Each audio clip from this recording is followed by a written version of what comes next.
In the last lesson, we found percent of a number, of the whole number. Now we're going to have the part. Like, what if we have it the other way and we want to find the total? So that's going to be our goal. We're going to find the total when given the percent.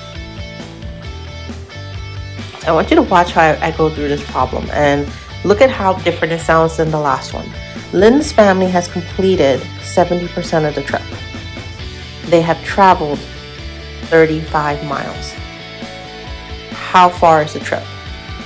So think about this for a second. I'm going to actually use a bar model just so you can see what I'm thinking in my head. There's two things are happening here. There's two sets of numbers. They're taking a trip. So I know that this would be the whole trip, the whole 100% of the trip. And they completed a part of it. They completed 70%, which is most of the trip. It's like if I had 70% in the test, I'd have more than half of the test. And we know the rest of it would just be another 30%. Because I can do that math. I know 70 plus 30 is 100. What we also know, and I'm going to add this in, we also know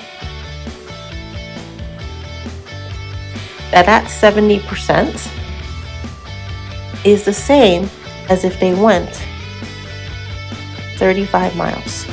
So they traveled 70%. They completed. How do I know is that piece? They completed 70%.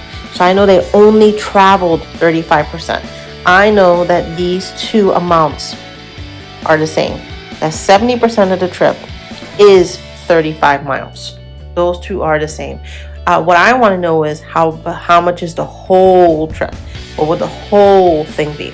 So that's what I'm thinking of today. All right, so watch how I go through this.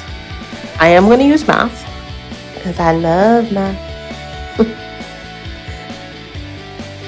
And again, I'm always expressing the part to the whole thing. And in this case, I know they went 70%. So a 70 out of 100, that's a 70%. I'm just representing it as a ratio. And I know that they went 35 miles, which is part of the trip.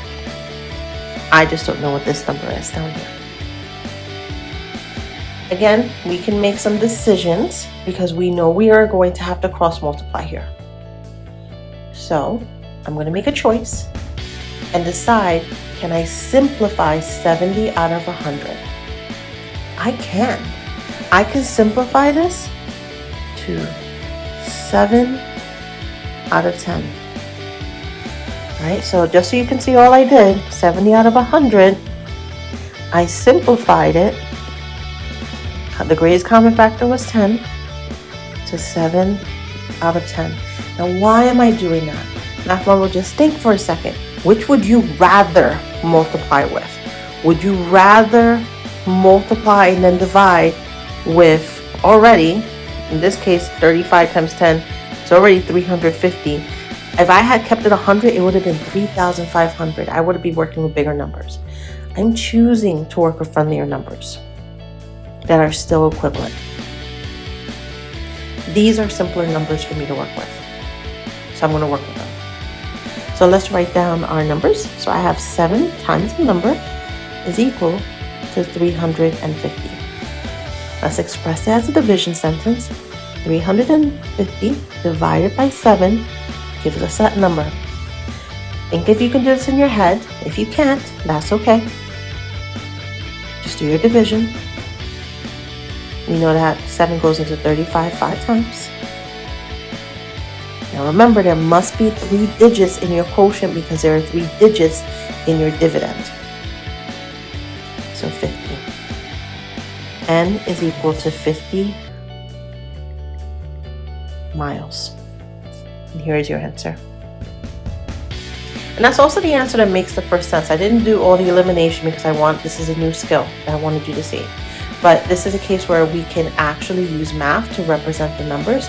Your thinking work is to figure out, is the problem asking me for, do I want the percent to figure out the whole number, or am I trying to figure out the part of the number? So that's your job, is figure out, what are they asking for, this or this? And so think about that as you're reading through your question. Once you have that, you're going to use math and do the same thing we've been doing with ratios. So I'm going to hit pause here so you can jot this down into your notes.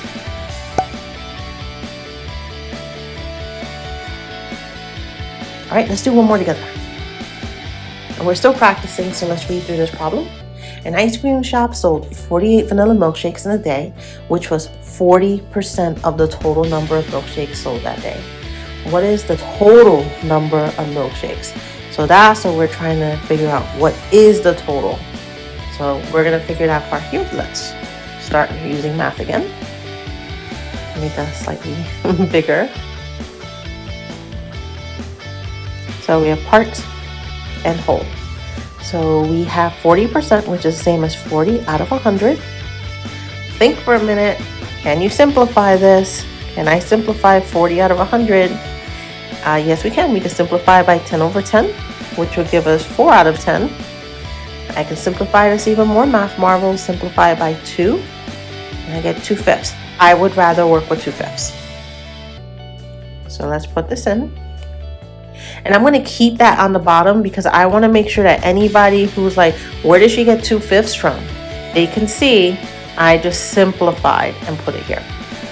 So there's my 2/5. And my next part is the 48. The question is asking me what is the total, so I know I'm looking for this. So the ice cream shop sold 48, which is 40%. So the 40 goes over here. And now we're just going to cross multiply the way we normally would. 5 times 40 is 200.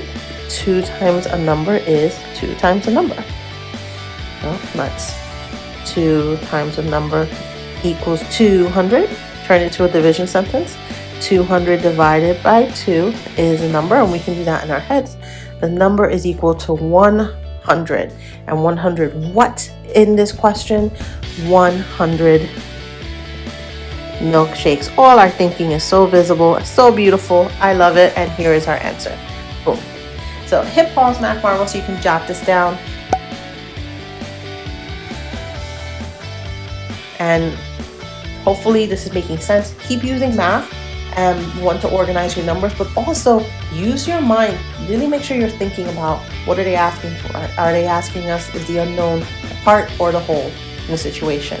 And when possible, see if you can make those numbers friendly. Oh, that's it for today, Math Marbles. I will see you in lesson 45. Take care.